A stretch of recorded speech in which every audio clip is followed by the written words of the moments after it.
À un moment, tu vas arriver au mur, si tu continues comme ça. Comment ça, au mur?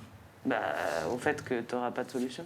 Il y a un moment où il faut enlever le couvercle et faire face. J'enlève le couvercle, c'est encore pire. Ah oui, ça va être l'explosion, ça c'est sûr. Mais justement, tu vois, si tu fais ça avec quelqu'un en qui t'as confiance, ben c'est une explosion plus ou moins contrôlée, tu vois.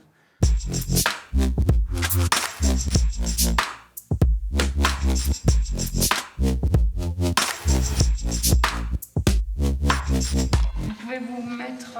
moi je suis là, vous pouvez vous mettre ici. Comme ça on respecte bien les distanciations. Mais en fait, votre frère a été mis sous observation.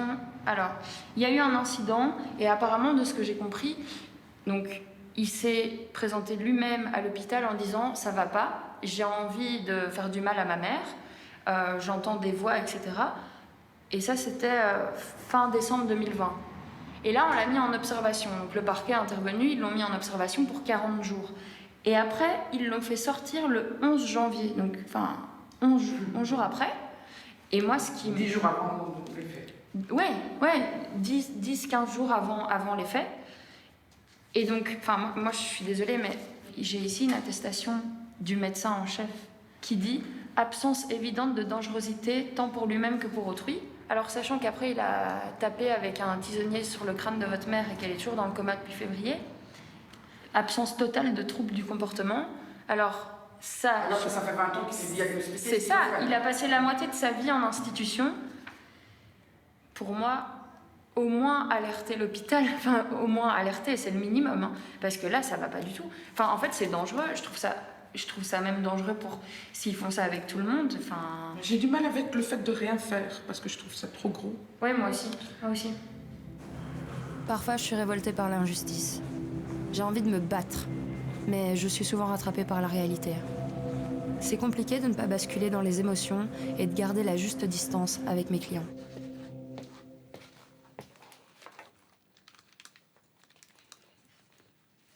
Vous m'entendez? Ok. On refait la lead.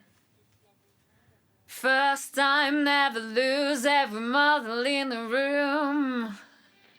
I think I lose my mind, first line in between, in the cannot be seen. Attention. Je vais prendre mon sirop pour avocat. Sirop pour avocat. Ouais, parce que sur la boîte, il est écrit que c'est pour... T'as plein, sirop convient à toute personne qui utilise intensément sa voix. Il est mis chanteur, et puis avocat. Donc moi, c'est 2 fois pour moi. Ah ouais. Quand tu fais ça, tu peux aller plaider.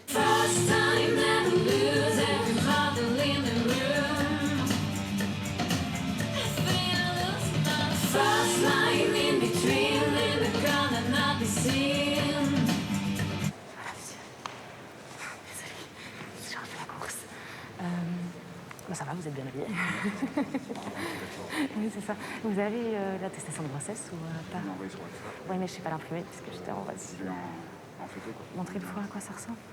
Effectivement, monsieur était jeune à ce moment-là, donc il fêtait ses 18 ans. Ça n'excuse certainement pas les faits qui ont eu lieu. Monsieur peut-être été influencé, l'alcool a très certainement joué. Il a déconné. Soyons clairs, il a clairement déconné, mais ça n'est plus arrivé, il n'a plus été connu après. Monsieur a grandi, ça fait 2 ans et demi maintenant qu'il est en couple. Comme il vous l'a signalé, sa femme doit accoucher en réalité dans 18 jours exactement. Je vais vous déposer des échographies au dossier si vous le souhaitez. Et il devait même, à l'heure actuelle, être en rendez-vous pour l'échographie, la dernière échographie du dernier semestre. Et il est là devant vous plutôt pour prendre un petit peu ses responsabilités en main. Je vous dépose peut-être les pièces qui sont pertinentes à ce dossier, à savoir le contrat de travail, les échographies et l'appel téléphonique au service de médiation pour prendre contact avec les victimes. Vous déposez ça. Je vous en prie. Voilà, je vous en prie.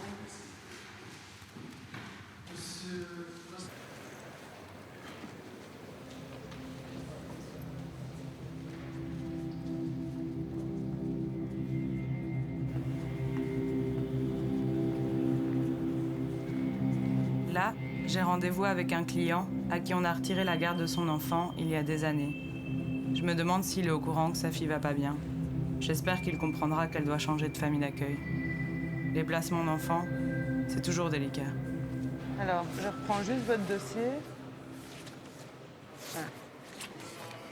le dernier entretien, c'est ça qui a été acté. C'est justement qu'on fasse appel à une nouvelle famille d'accueil, en l'occurrence à une dame seule.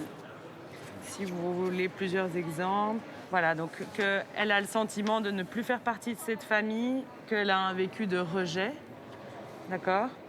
Qu'elle donne plusieurs exemples, qu'apparemment les membres de la famille lui adressaient plus trop la parole à la fin, qu'il faisait exprès de mettre la musique très fort alors que Grace voulait dormir. C'est tout ce genre de choses-là qu'elle a expliqué au service et c'est pour ça qu'ils se sont dit qu'il fallait changer.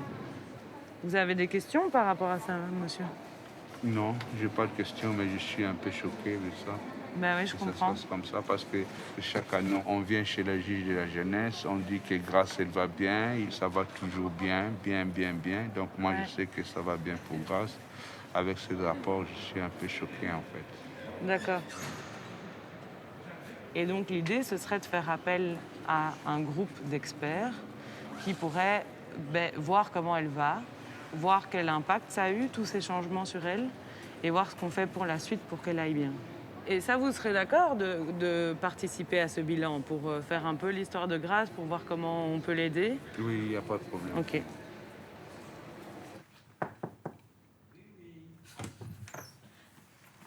Je vous dérange pas? C'est la bienvenue.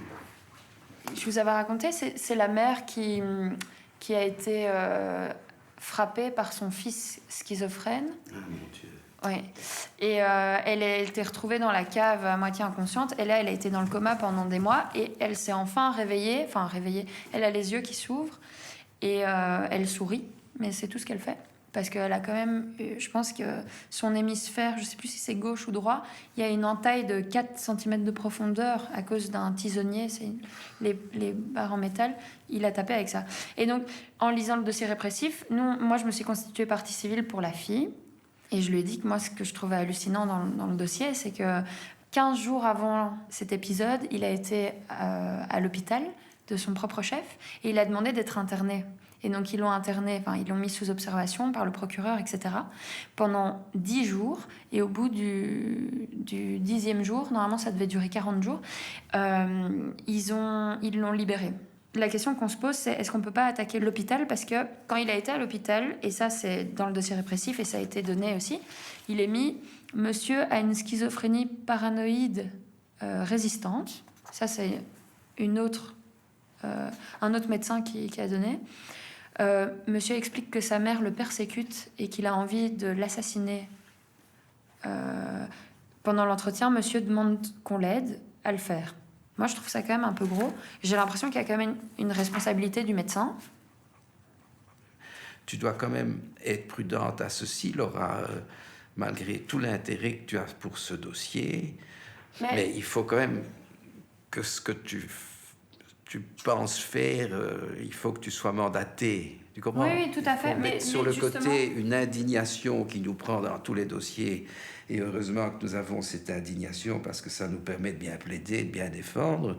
Mais ça ne peut pas être le seul moteur de ton action. Donc, en fait, le moteur... Il a sans doute raison, mon patron. Il a de l'expérience et il est toujours de très bons conseils. J'ai souvent tendance à vouloir partir en guerre et il est toujours là pour me remettre les pieds sur terre.